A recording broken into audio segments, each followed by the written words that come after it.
माननीय श्री योगी आदित्यनाथ जी, उत्तर प्रदेश के मुख्यमंत्री महोदय एवं उत्तर प्रदेश के डीजीपी से भी मैं प्रार्थना करूंगा, मेरी कुछ बातें आप सुनिए। मैं मुख्यमंत्री जी से पॉइंट नंबर 1 पे आता हूं कि सबसे पहले आप बिजली की व्यवस्था ठीक कीजिए।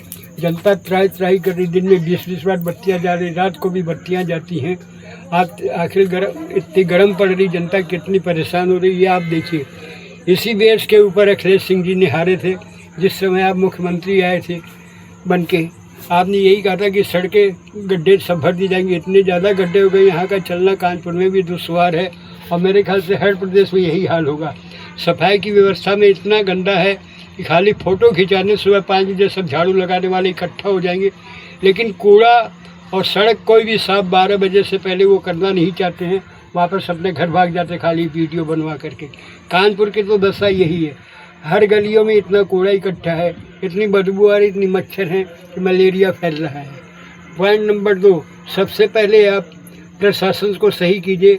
गरीबों का उत्पीड़न मत करवाइए पुलिस के द्वारा। आप पुलिस के बल पे गरीबों का उत्पीड़न करवा रहे हैं, चाहे ऑटो रिक्शा है, चाहे ई रिक्शा है, चाहे कोई भी चीज़ है, आप उन्हीं का उत्पीड़न करवा रहे। गरीबों का न कार वालों का उत्पीड़न करवा रहे हैं, न उनका स्कूटर उत्पीड़न कर रहे हैं। स्कूटर ने भी लोडर बनवा रखा है, कार वाले रॉन्ग साइड चलते हैं। सबसे ज़्यादा रॉन्ग साइड मोटरसाइकिल और ये लोग चलते हैं, इनको रोकिए। इसके अलावा आपने जो ऑटो वाले क्या आपको रजिस्ट्रेशन की फ़ीस नहीं देते हैं, कि इंश्योरेंस का पैसा नहीं देते हैं, कि फिटनेस सर्टिफिकेट नहीं देते हैं, कि लाइसेंस नहीं रखते हैं। फिर भी हमारे कमिश्नर साहब कानपुर के, उन्होंने कहा कि आप इस रूट पे चलिए, इस रूट पे नहीं चल सकते हैं। आप आगे गरीबों से क्या आप रखते हो कि आपको कोई वोट देगा? जब हम सब चीज़ का पैसा दे रहे हैं तो हमको पूरी सड़क पे चलने में क्यों नहीं देते? ठीक है, आप हाईवे पे मत चलने दीजिए, लेकिन मोहल्लों में तो चलने दीजिए। और चौराहे जो जाम हो रहा है वो आपकी पुलिस की वजह से जाम होता।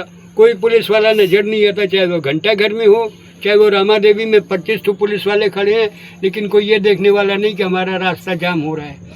ये सब चीज़ें जब तक आप नहीं रोकोगे तब तक मसला हल नहीं होगा। बिजली का मसला सबसे ज़्यादा ज़रूरी है। दिन में 20 बार, आज मैं यहाँ बैठा हुआ हूँ सनीगुआ में, 20 बार लाइट गई है।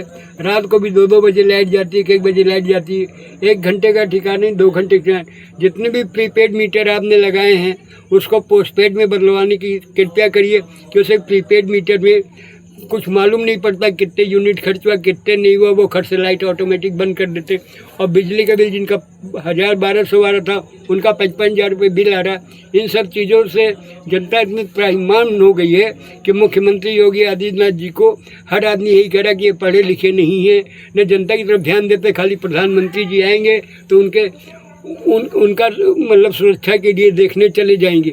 यही यहाँ के हमारे पुलिस कमिश्नर कानपुर का हाल है। मैंने एक व्हाट्सअप किया था, उनसे प्रार्थना करी थी कि मेरा सहायता कीजिए। यही ट्रैफिक पुलिस कमिश्नर से भी मैंने प्रार्थना करी थी कानपुर में कि मेरी सहायता कीजिए।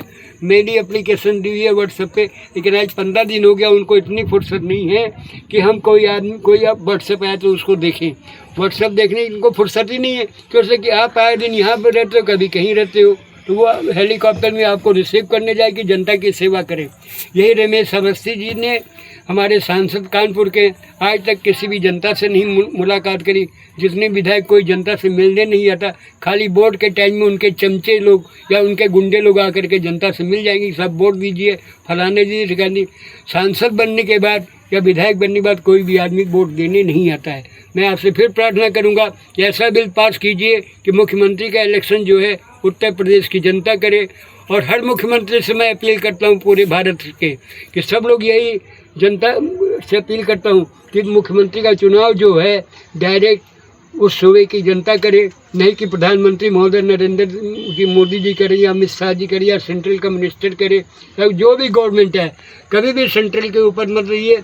जो भी जनता आपको चुने, ताकि आपको कोई आदमी आप लोगों को हटा नहीं सके। हमेशा तलवार लटकती रहती है, कभी गृह मंत्री की कि आपको हटा दिया जाएगा, कभी नरेंद्र मोदी जी की तलवार लटक रही है, कभी राष्ट्रीय अध्यक्ष की तलवार लटक रही है, कभी सूबे के राष्ट्रीय अध्यक्ष की तलवार लटक रही है कि आपको हटा दिया जाए, आपकी शिकायत करते हैं।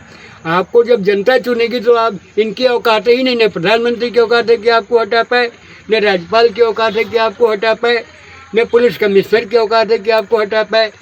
पहले तो आप व्यवस्था सब सुधारिए, जब तक अधिकारी नहीं सुनते। मेरी भी पेंशन बन गई है।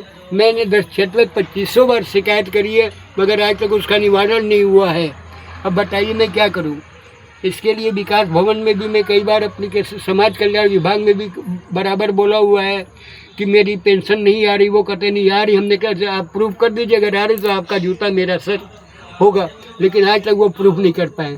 इसलिए मुख्यमंत्री जी आप बिल्कुल देख ही नहीं रहे हो कि किसके खाते में पेंशन जा रही, किसके खाते में नहीं जा रही।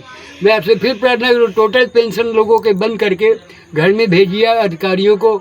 उनकी वो बटन देखिए, उनके आधार कार्ड लीजिए, उनका बैंक का पासबुक नंबर लीजिए, फोटोकॉपी लीजिए, उनकी फ़ोटो लीजिए, कौन किस एज का है, सही है या गलत है, तब आप उनकी पेंशन दोबारा चालू कीजिए। अभी जितने भी पेंशन होल्डर सबको पेंशन बंद कर देनी चाहिए आपको। मेरी यही प्रार्थना है।